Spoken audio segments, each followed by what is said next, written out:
Chers amis, bonjour. Bienvenue au premier festival du livre Joséphine Baker, organisé par la LICRA.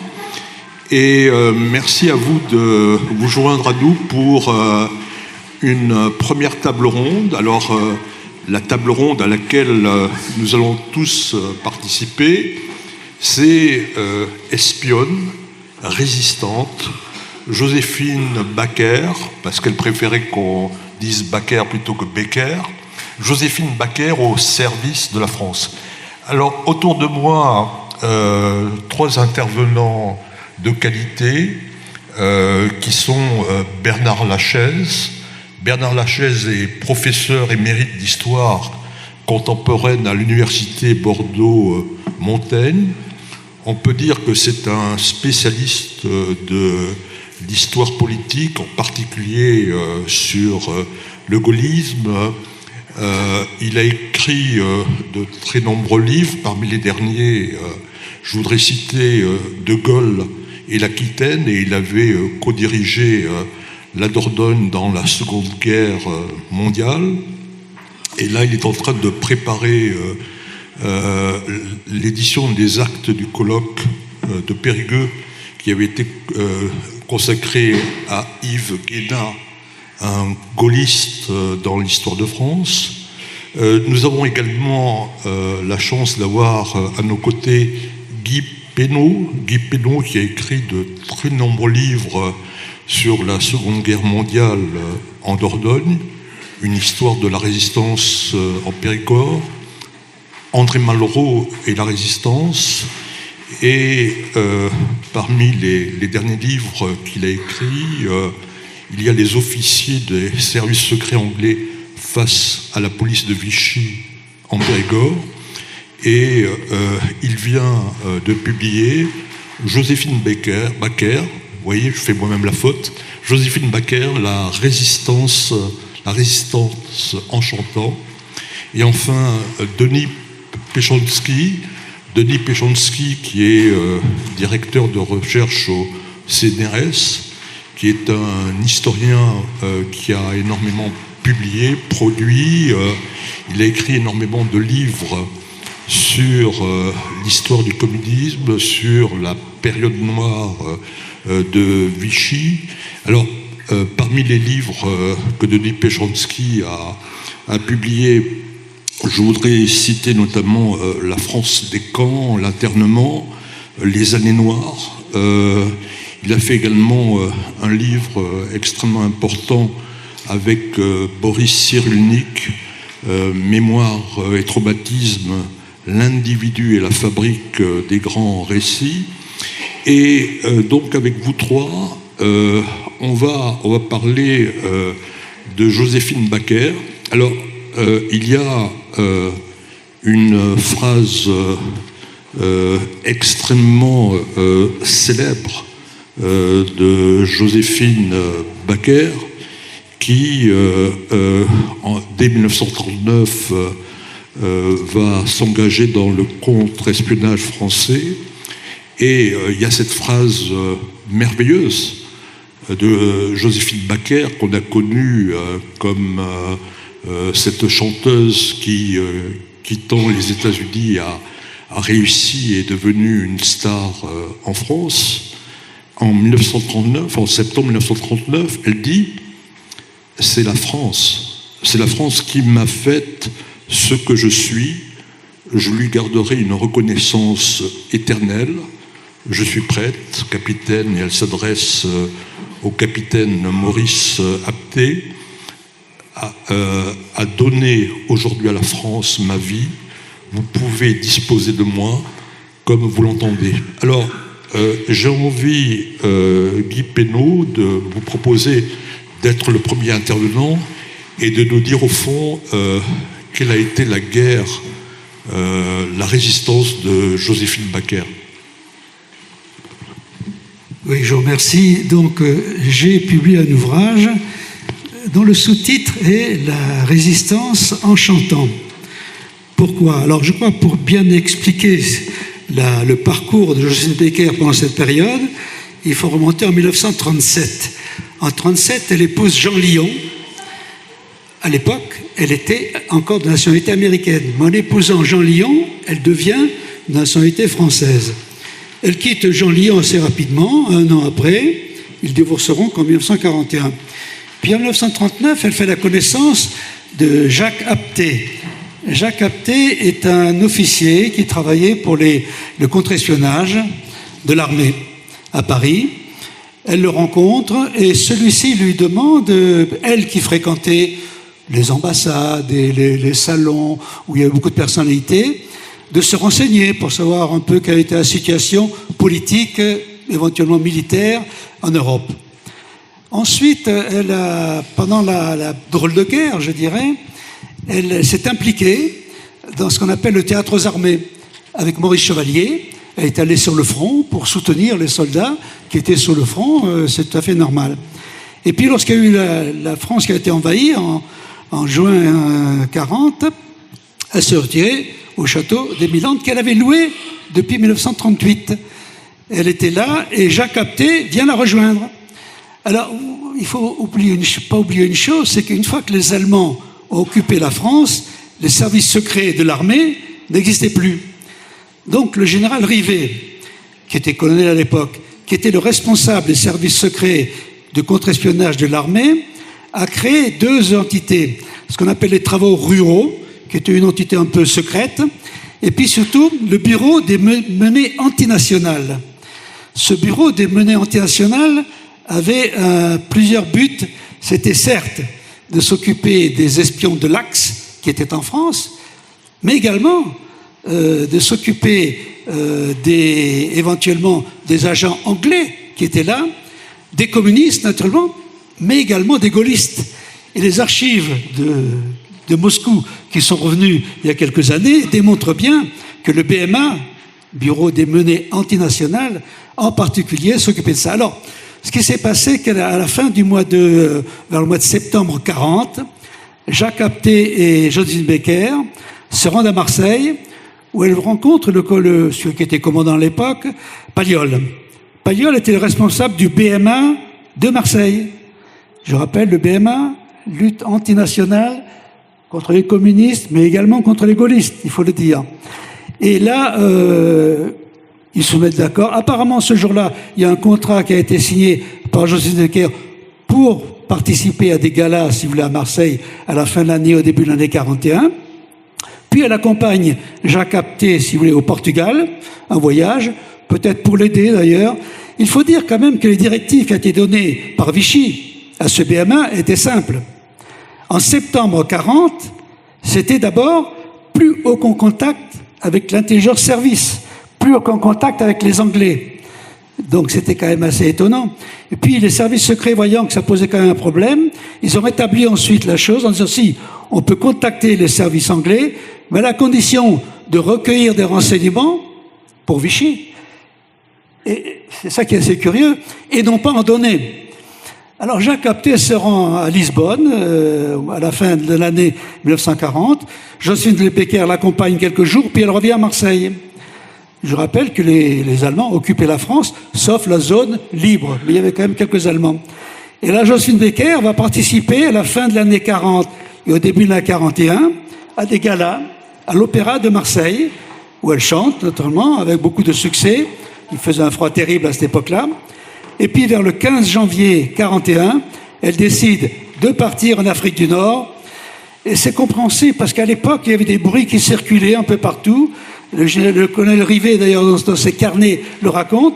Il était déjà question à l'époque que les Allemands occupent la zone libre. Donc elle avait peur, parce que d'une part, elle était d'origine américaine, d'autre part, elle était noire, et enfin, il ne faut pas oublier, mais là on n'a pas la certitude, mais apparemment, lorsqu'elle a épousé Jean Lyon en 1938, elle s'est convertie juive. Hein, mais ça, on n'a pas la certitude. Donc il fallait qu'elle parte et qu'elle rejoigne l'Afrique du Nord. L'Afrique du Nord, quand même, dépendait de Vichy. Elle est allée à Alger, elle est arrivée, si vous voulez, ensuite au Maroc. Elle a donné quelques galas, souvent payants, quelquefois en l'honneur de la Croix-Rouge ou d'autres unités. Puis elle a fait une tournée au Portugal et en Espagne. Jacques Apthée n'a pas pu l'accompagner, et donc elle est revenue ensuite au Maroc, et là elle est tombée malade. Dès juillet 41, elle est tombée malade, et elle est restée à l'hôpital dans une clinique jusqu'en décembre 42. Vous vous rendez compte, de juillet 41, décembre 42. Alors là, malheureusement, il n'y a pas grand-chose comme activité, puisqu'elle était bien malade, et elle a beaucoup souffert à cette époque-là. Mais dès que les troupes alliées ont débarqué au Maroc, naturellement, pour elle, c'était la libération. Elle a voulu s'engager. Alors, elle s'est engagée avec qui? Il faut dire qu'elle s'est engagée d'abord, ce qui est tout à fait compréhensible, avec les Américains tout d'abord. Pourquoi? Parce qu'elle parlait anglais, naturellement, c'était très simple pour elle. Elle a participé à des tournées avec les Américains dans toute l'Afrique du Nord, et même au Liban, et même en Égypte, etc. Puis avec les Anglais, elle a participé. Et puis à un moment donné, les Français lui ont dit, écoutez, peut-être il faudrait bien que, certes, vous participiez avec les Anglais et les Américains, il faudrait peut-être participer également avec les Français.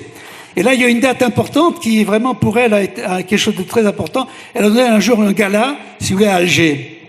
Et assisté à ce gala, le général de Gaulle. Et à la fin de ce gala, le général de Gaulle lui a remis une petite croix de Lorraine en or. C'est quelque chose pour elle qui l'a toujours marqué, mais elle n'a pas gardé cette croix de Lorraine. Elle l'a vendue, dit-elle, pour donner l'argent, si vous voulez, aux troupes, enfin, aux ceux qui s'occupaient des troupes françaises. Alors là, que s'est-il passé ensuite? Eh bien, elle a participé à de nombreux galas, soit payants, à Oran ou à Alger, soit pour soutenir, si vous voulez, les troupes françaises, en particulier, dans tout le sud, le nord, si vous voulez, de l'Afrique. Et puis, elle s'est engagée. Mais elle s'est engagée, si vous voulez, quelques jours, quelques semaines avant le débarquement de juin 44. Le 28 mai 44 exactement, elle a signé un engagement. Son grade véritable, c'était si vous voulez, rédactrice de première classe, assez curieusement. Et c'était un peu officier de propagande, à vrai dire. C'était la perspective peut-être de la libération de la France, de participer, si vous voulez, au soutien des troupes qui allaient combattre, si vous voulez, les troupes allemandes. Elle s'est engagée donc le 28 mai. Alors, ce grade de rédactrice de première classe était équivalent, c'est l'équivalent de sous-officier, d'officier, si vous voulez, de lieutenant ou de sous-lieutenant. Et donc ensuite, elle a poursuivi pendant des mois et des mois, si vous voulez, dans des conditions extrêmement difficiles, parce qu'elle était bien malade, elle était encore tombée malade quelques mois, pour soutenir les troupes. Alors, dire son rôle d'espionne, c'est extrêmement délicat, parce que comme vous l'avez vu au départ, si vous voulez, le bureau des menées antinationales, en fait, luttait contre, certes, les espions allemands, ou italiens, ou de l'Axe en tout cas, mais également il luttait contre les communistes. Et alors, la preuve, si vous voulez, que ce BMA, si vous voulez, s'occupait, en particulier dans Marseille, s'occupait des troupes des gaullistes, au salon, c'est le père de Claude-Pierre Bloch, c'est-à-dire Jean-Pierre Bloch, a organisé, si vous voulez, en 1940, un parachutage à Ville-en-Blard, en Périgord, où il a réceptionné des agents anglais qui venaient et qui pensaient, si vous voulez, participer en France à la lutte contre l'occupant. Tous ces gens-là, aussi bien Jean-Pierre Bloch que les agents anglais, ont été arrêtés à Marseille. Et ils ont été à Marseille par qui? Certes, par la DST, mais le BMA, en particulier par un capitaine qui s'appelle Turc et par un sous-officier qui s'appelle Ribollet, du BMA, a monté des souricières pour arrêter ces agents gaullistes. Donc même en 41, on voit quand même, si vous voulez, que le BMA encore poursuivait. Alors Joséphine Baker, naturellement, dans les livres qui ont été écrits par la suite, je veux dire après la libération, en particulier par Jacques Apthée, qui raconte un peu la vie d'espionne, entre guillemets, c'est Joséphine Baker, naturellement les choses sont un peu enjolivées, c'est plutôt une hagiographie qu'une vérité historique. Il a vraiment essayé de raconter ce qui s'était passé. Chose curieuse, c'est que aussi bien Jean Lyon, le premier mari, si vous voulez, en France en tout cas, Joseph Quelqu'un, a eu un rôle très important pendant la guerre. Il s'est investi sans problème. Il a été décoré, si vous voulez, de la médaille de la Résistance et la Légion d'honneur. Mais Jacques Apthée, lui, il a eu un rôle très ambigu pendant cette période-là, pendant qu'ils étaient en Algérie et au Maroc. Et après la guerre, il n'a eu aucune décoration, même pas la médaille de la Résistance et même pas la Légion d'honneur. Quant à Joséphine Baker, dès la fin de la guerre, elle a obtenu la médaille de la Résistance. Et ensuite, dans des conditions assez particulières, très difficiles, elle a eu la Légion d'honneur qui a été délivrée en 1961, remise en tout cas en 61. Bonjour, cher Claude Pierre-Bloch. Et donc, elle a été décorée la Légion d'honneur.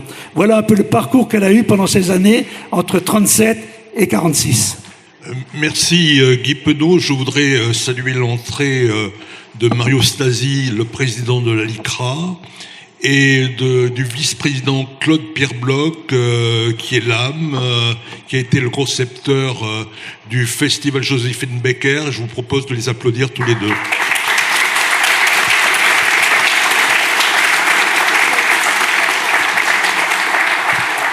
Alors, Guy Penaud, merci pour votre éclairage. Je voudrais juste ajouter quelques petites notes. Joséphine Baker s'était promise que tant que les Allemands qui étaient entrés à Paris le 14 juin 1940 seraient en France, elle ne chanterait pas pour les nazis, contrairement à quelqu'un d'autre que vous avez cité tout à l'heure. Et la deuxième remarque, malheureusement, c'est que vous avez signalé sa maladie lorsqu'elle était à Casablanca. Elle a fait une fausse couche, ensuite elle a eu une infection qui l'a empêchée à tout jamais de devenir mère, et ceci explique peut-être la famille arc-en-ciel. Alors, vous avez évoqué son parcours, vous avez évoqué la façon dont la France la remercie avec ses décorations à la fin de la Deuxième Guerre mondiale. Mais avec Denis Pochanski, je voudrais évoquer un autre moment qui est le 30 novembre 2021, ce 30 novembre 2021, où elle va faire son entrée au Panthéon.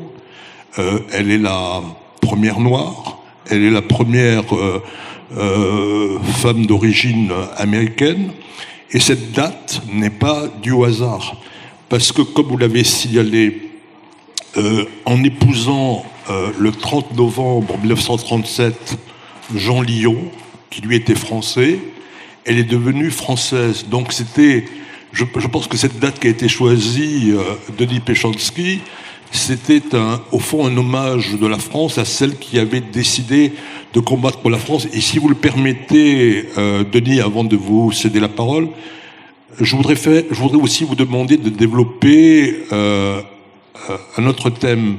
C'est que nous avons tous appris avec bonheur, oui, je crois que c'est le mot, l'entrée en février prochain de celui qui avait été à la tête de l'affiche rouge, qui est Manouchian ou Manoukian, on peut le prononcer comme on veut.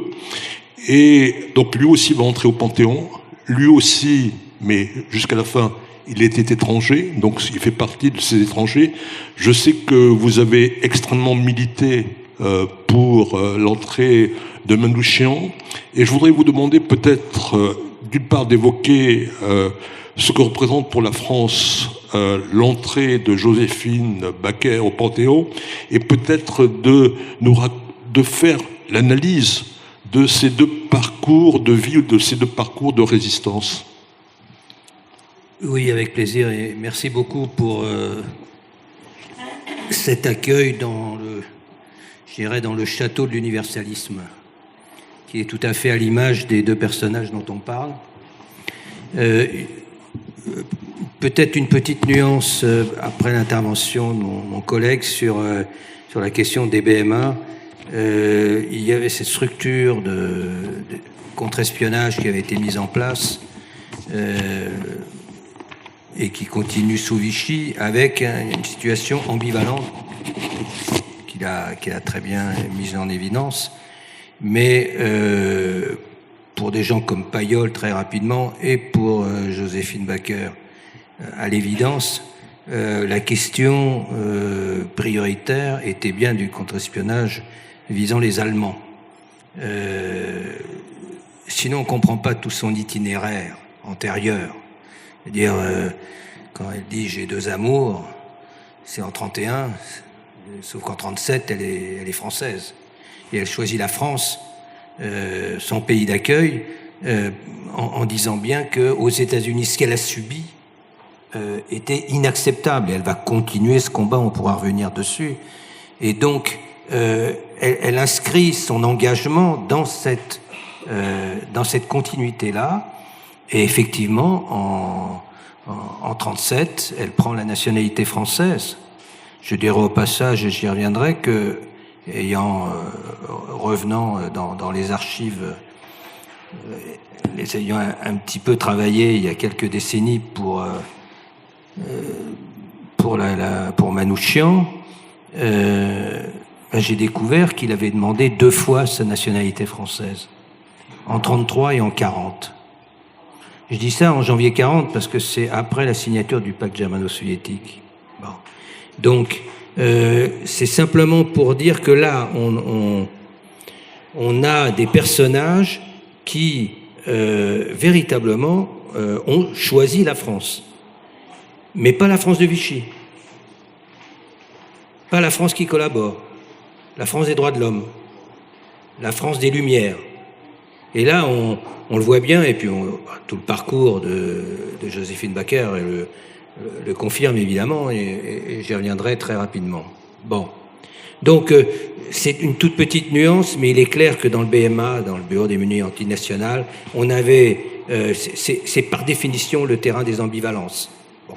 On a aussi bien le combat qui se mène contre ce que Vichy a déterminé comme les ennemis responsables de la défaite, donc le juif, le communiste, l'étranger, le franc-maçon, voilà, pour aller très vite. Et en même temps, il continue à traquer les Allemands, comme il faisait pour un drôle de guerre. Et elle aussi.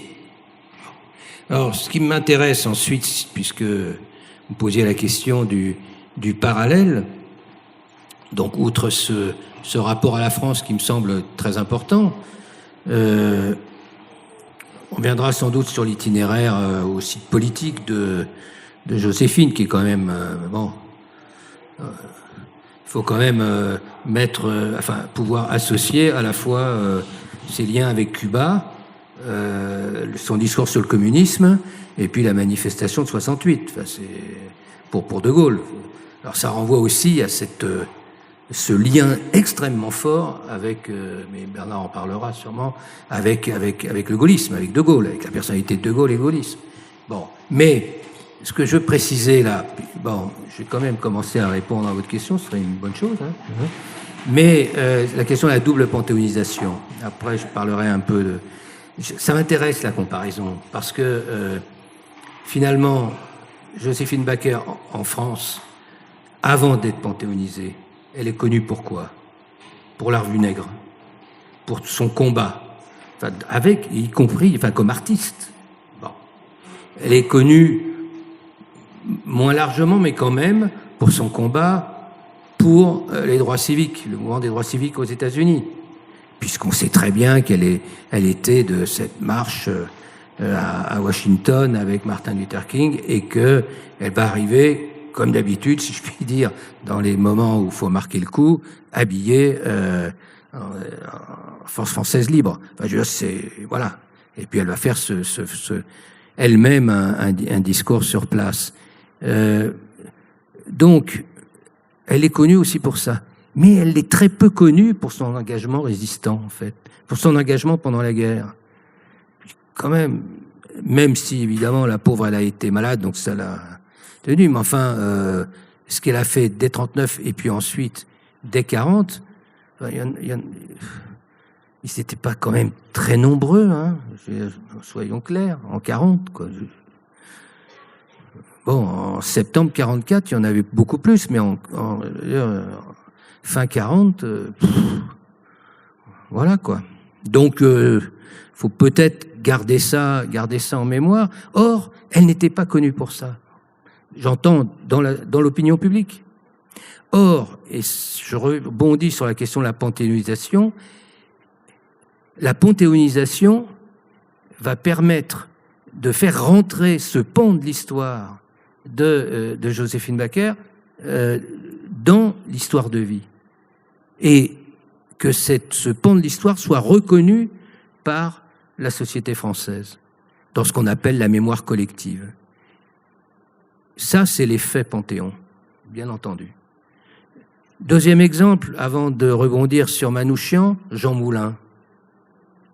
Jean Moulin, tout le monde se souvient, pas forcément vécu, soyons clairs, mais 19 décembre 64, l'entrée au Panthéon, c'est la seule entrée au Panthéon voulue par De Gaulle. Jean Moulin entre au Panthéon, discours absolument fabuleux de Malraux. Bon. Avec tous les ministres, là, il fait un froid pas possible, ils sont tous debout là, à écouter pendant 40 minutes Malraux. Mais Jean Moulin était un inconnu, alors que c'était le personnage fondamental de l'interface entre résistance intérieure et résistance extérieure envoyée par De Gaulle. Et vous le savez bien, puisqu'on a fêté les 80 ans cette année, la création du CNR. C'est lui qui est derrière. Bon. Donc, c'est un personnage d'importance majeure. À partir du 19 décembre 1964, il rentre dans la mémoire collective, ce qui fait que dans la foulée, regardez partout, il y a des collèges Jean Moulin, il y a des lycées Jean Moulin, il y a des rues Jean Moulin. Je crois que c'est le 4e ou le 5e personnage le plus relayé par ces lieux de mémoire, en quelque sorte. Mais avant, il devait y en avoir 4 ou 5. C'est-à-dire que c'était un inconnu. Alors c'est pas parce que il n'avait rien fait, bien entendu. C'est toujours le même. Mais le Panthéon, dans les conditions, évidemment, où De Gaulle le fait qu'il rentre dans la mémoire collective. Pour Manouchian, c'est une situation encore un petit peu différente. Parce que lui, il est rentré dans la mémoire collective à un moment, d'ailleurs, où on ne parlait très peu des résistants, parce que l'agenda, c'était la guerre d'Algérie et la guerre froide, et que ça posait d'autant plus de problèmes que dans les procès organisés à la fin des années 40, début des années 50 à l'Est, vous aviez toute une série d'anciens dirigeants de la résistance étrangère en France, communistes, qui se retrouvaient dans les procès accusés, et donc ils vont disparaître de la mémoire communiste, comme Arthur London, que tout le monde connaît pour l'aveu. Et donc, vraiment, c'était, je dirais, entre guillemets, c'était pas le moment. Et comme souvent dans l'histoire de la mémoire, vous avez là quelque chose qui dérape. Et ce qui dérape, c'est tout simplement que Aragon écrit un poème en 55, qui va être mis en musique en 59 par Léo Ferré, qui fait que, dès ce moment-là, Missak Manouchian, chef des francs-tireurs et partisans de la main-d'œuvre immigrée en région parisienne entre août et novembre 43, héros de la fiche rouge, il rentre dans la mémoire collective. Mais vous voyez combien d'années avant la panthéonisation. Et en quelque sorte, là, la panthéonisation va être une sorte de confirmation, et à mon avis, ce que je constate puisque je fais, comme vous disiez, je fais partie du comité qui a été initié par Jean-Pierre Sakoun à l'unité laïque, par sa structure l'unité laïque, d'ailleurs dans une perspective très universaliste. Il a initié ce mouvement, on s'est retrouvé à un petit comité, mais ce qui me frappe, c'est un peu comme pour Joséphine, ce qui s'est passé la dernière fois pour la panthéonisation. Il y a une unanimité. C'est quoi, un résistant communiste étranger.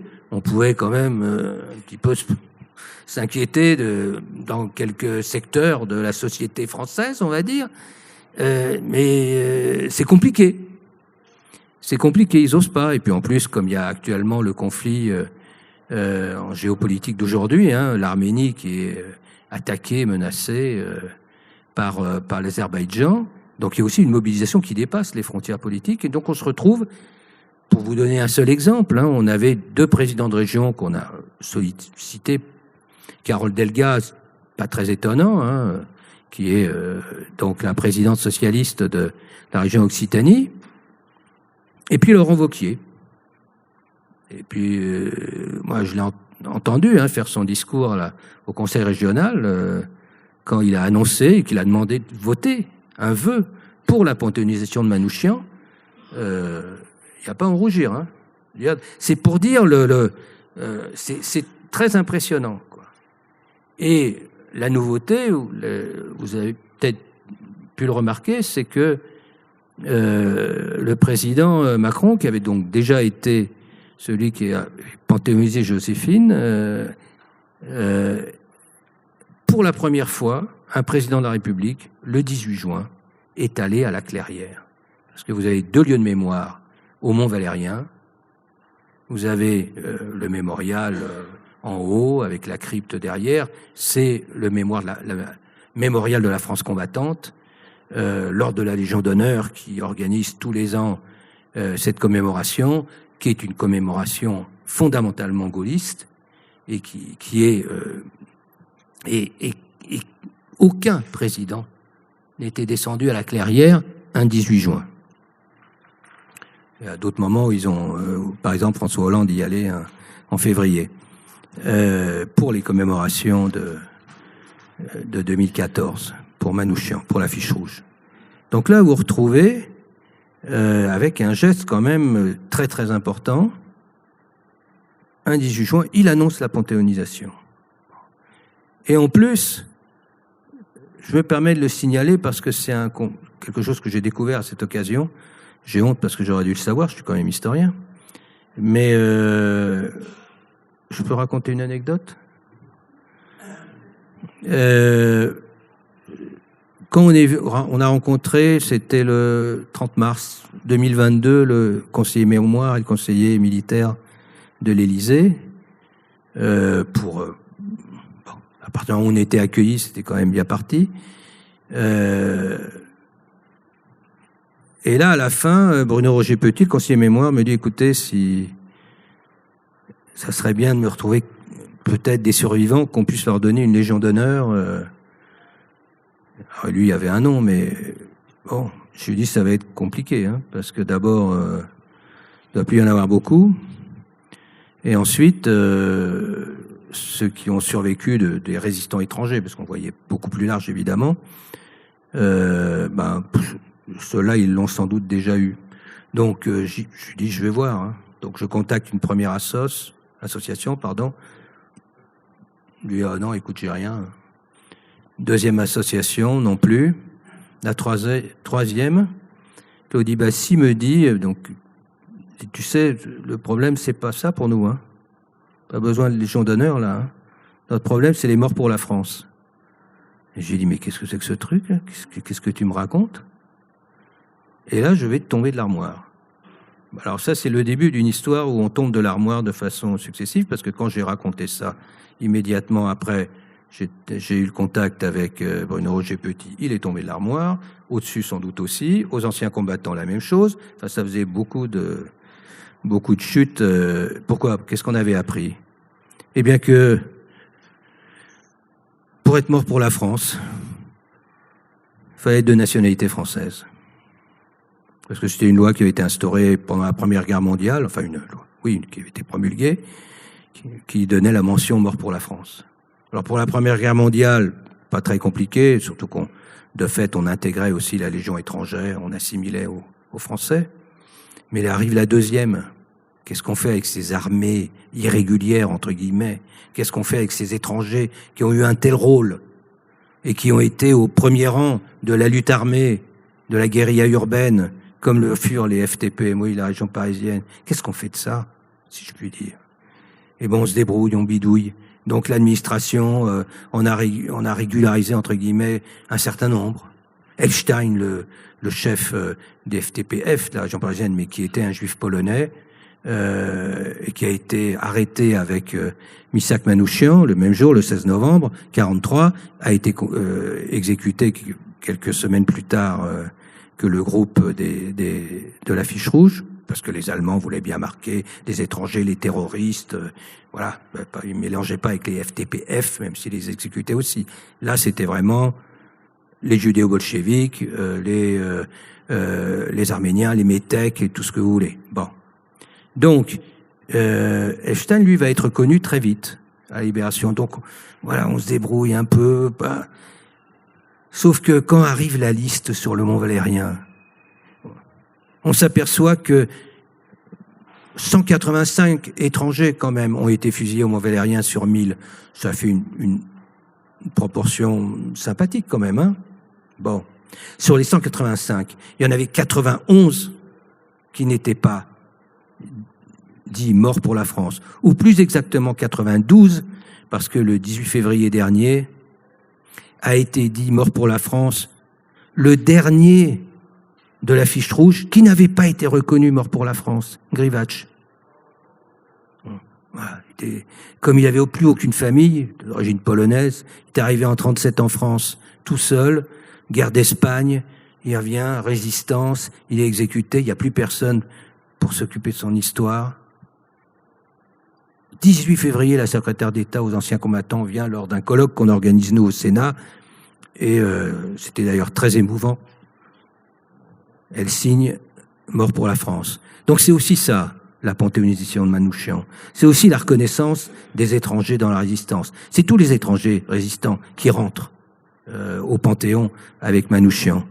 Et en effet, ce qui m'intéresse dans l'affaire, par comparaison, Moulin est né dans la mémoire collective par son entrée au Panthéon. Joséphine est née résistante dans son histoire si globale par le Panthéon. Manouchian est confirmé en quelque sorte, premier résistant étranger, puisque Joséphine était française, comme vous l'avez dit, premier résistant communiste à rentrer au Panthéon, et c'est... voilà. Mais lui, il était connu. Les chansons, c'est passé par la culture. Et c'est le pont, en fait, avec Joséphine Baker aussi. C'est que Manouchian, il a donc victime du génocide des Arméniens, hein, le père assassiné, la mère qui va mourir ensuite de faim, les enfants qui aboutissent dans un orphelinat. Quand on est juste après la Première Guerre mondiale, il se retrouve dans un orphelinat qui est sous protectorat français. Et donc il va tout de suite intégrer d'amour pour la culture française, et tout naturellement il va venir en France en 24, pas en 25, on répète tout le temps 25, mais enfin peu importe. Il vient en 24, il est né en 1906, hein, et là, menuisier, tourneur, puis en même temps culture, poète, autodidacte. Et donc il va être pendant les années 30 avec le Front Populaire, en s'engageant dans le mouvement communiste dans les années 30 avec le Front Populaire, il va aussi s'imprégner de cette culture, faisant des traductions de l'arménien, de poètes arméniens en français ou de poètes français en arménien. Et c'est par la culture qu'il va être rattrapé en quelque sorte et récupéré dans la mémoire collective, comme Joséphine a finalement s'est affirmée d'emblée comme cette femme de culture entrant au Panthéon. Merci Denis Péchonski. Je ne dis plus rien, je vous promets. Attendez.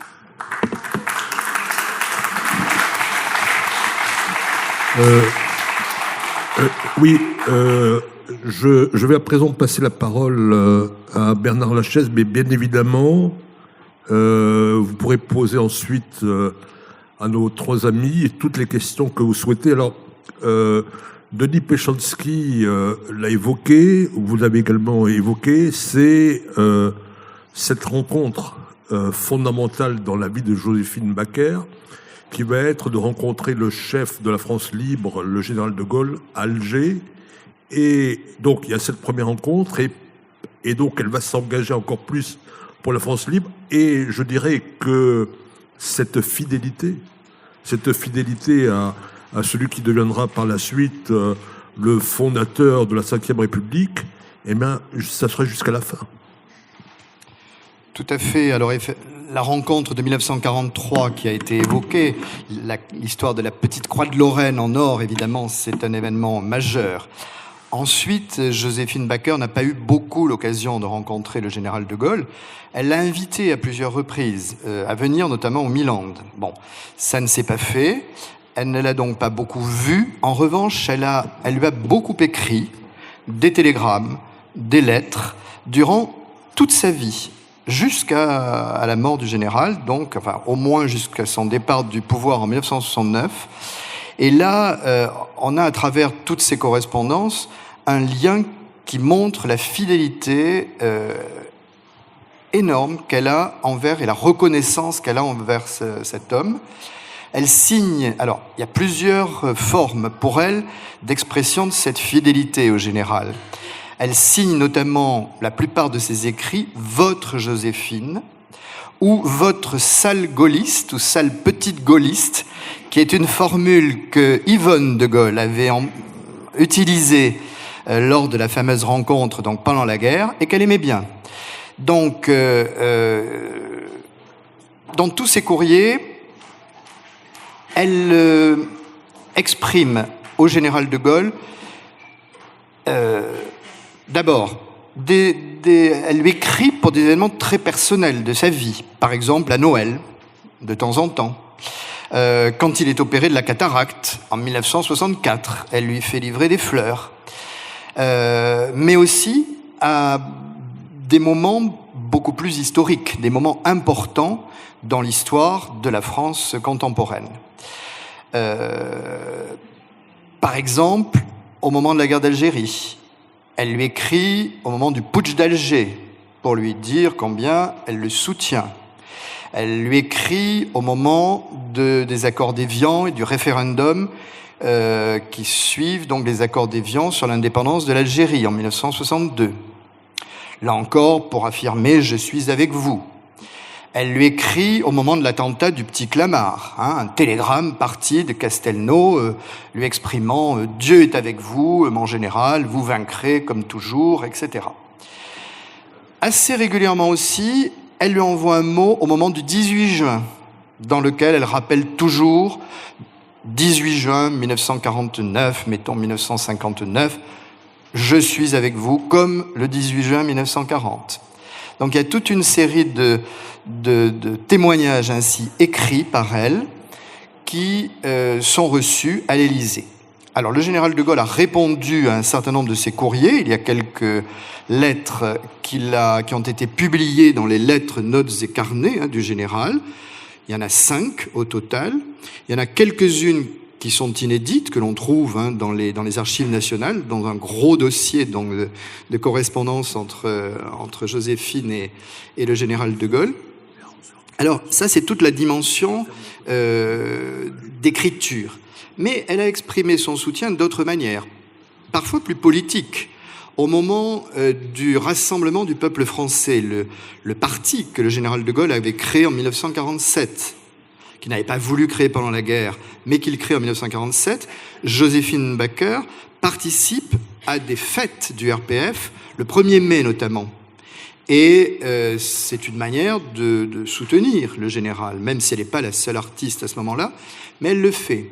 Ce qu'on sait moins aussi, c'est que par exemple, elle a soutenu financièrement à l'époque du RPF aussi, en accordant une certaine somme au journal du RPF, le Rassemblement du peuple français. Donc ça, c'est une autre forme de soutien qu'elle lui manifeste.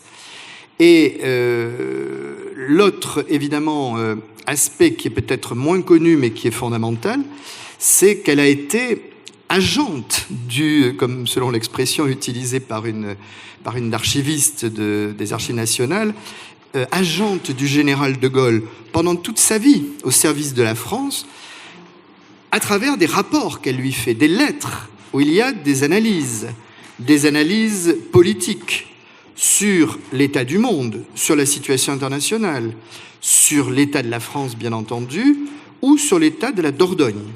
Il y a des relations aussi sur le département.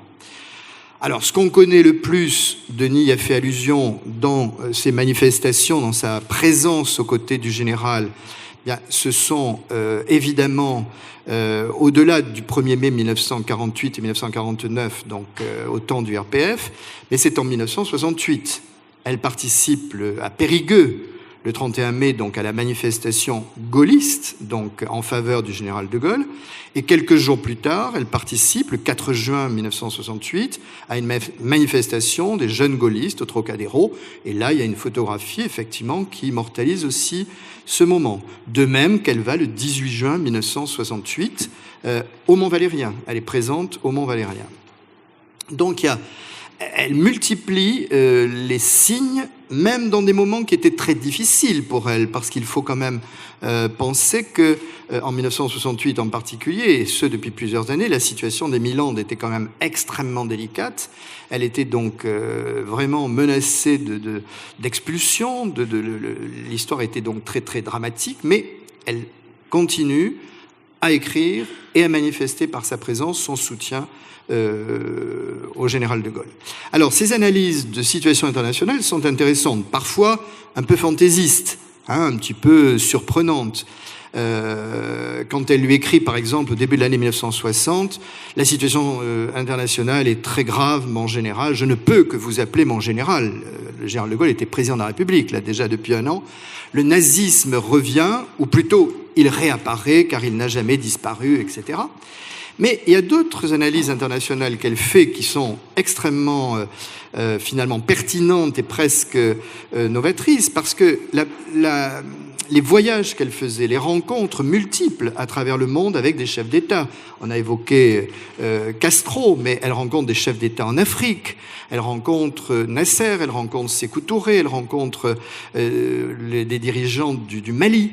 Et justement, en 1965, à l'occasion d'un voyage qu'elle fait au Mali, en Guinée, elle écrit... Donc, alors, ces voyages étaient destinés à réaliser ses objectifs, personnels au Milan notamment, mais elle écrit au général de Gaulle pour lui dire ce qu'elle a entendu. Donc elle continue en quelque sorte dans son rôle d'espionne ou autre, mais ce qu'elle a entendu et elle le met en garde contre certaines choses. Et en particulier pour l'Afrique, elle lui dit en 1965, attention, l'Afrique est menacée par, je cite, les griffes de la Russie, elle employait le mot Russie comme le général de Gaulle pour parler de l'URSS, par les griffes de la Russie et de la Chine.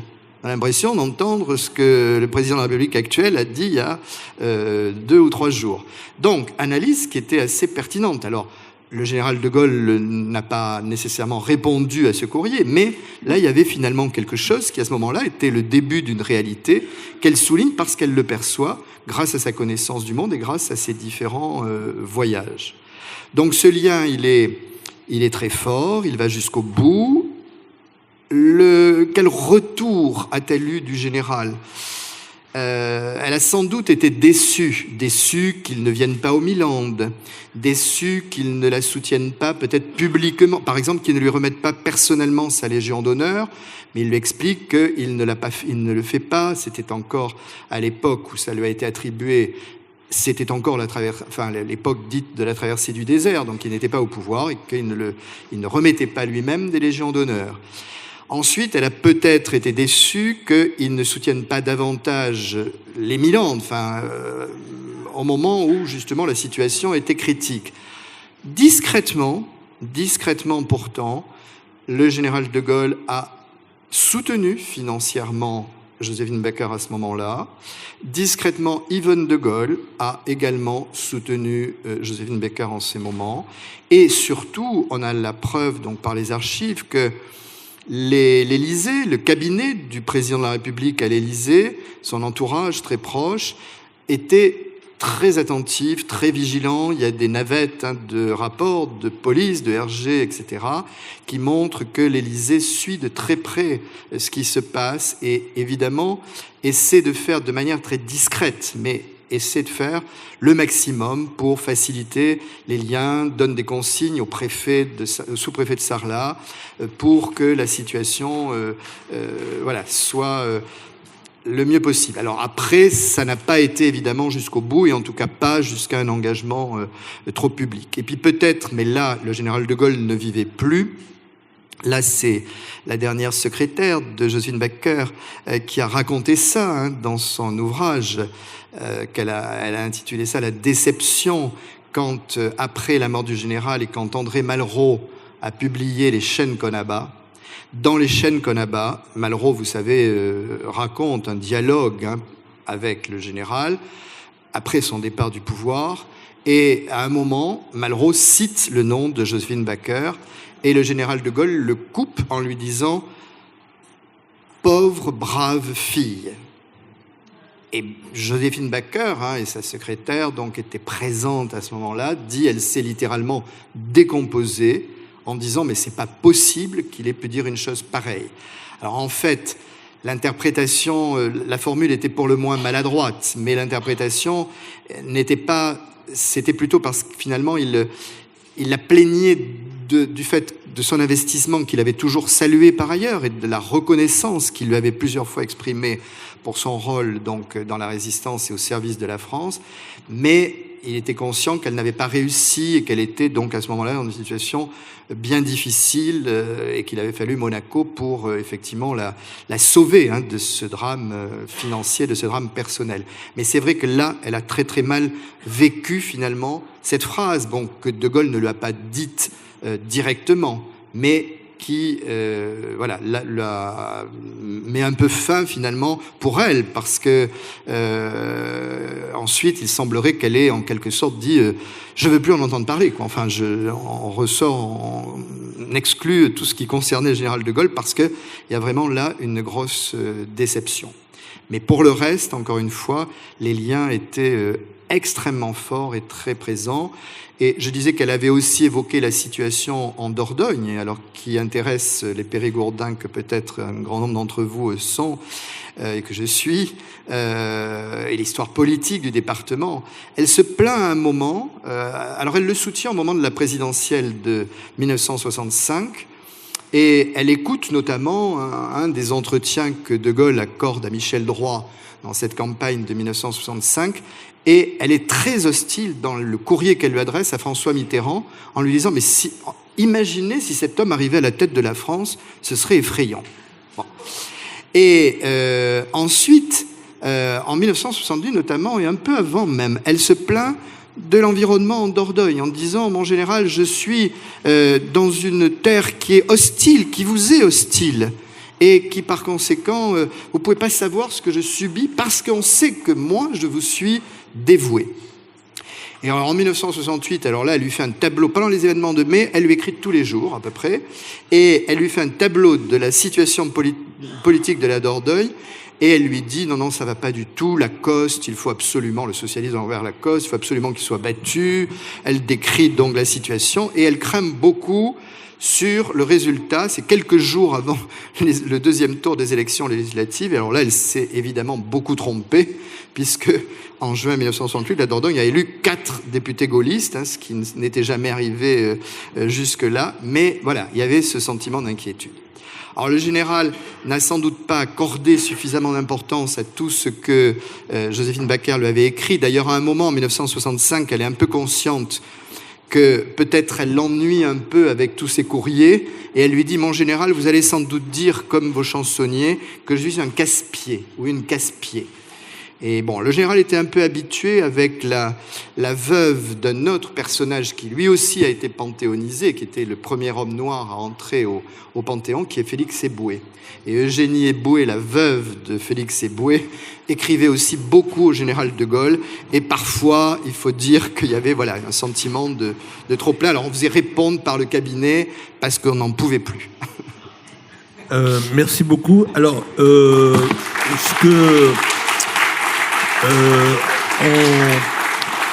alors, Denis Péchanski a dû nous quitter parce qu'il a une interview maintenant. Alors, merci pour vos exposés extrêmement clairs. Et si vous le voulez, on va prendre quelques questions. Alors, si vous souhaitez poser des questions, je vous demande tout simplement de vous lever. Bon, mais écoutez, s'il n'y a pas de questions, je vous remercie et je remercie Bernard Lachaise, Guy Penaud et Denis Péchanski, vraiment, qui nous ont éclairés de façon extraordinaire sur cette grande femme, cette grande Française qu'a été Joséphine Baker.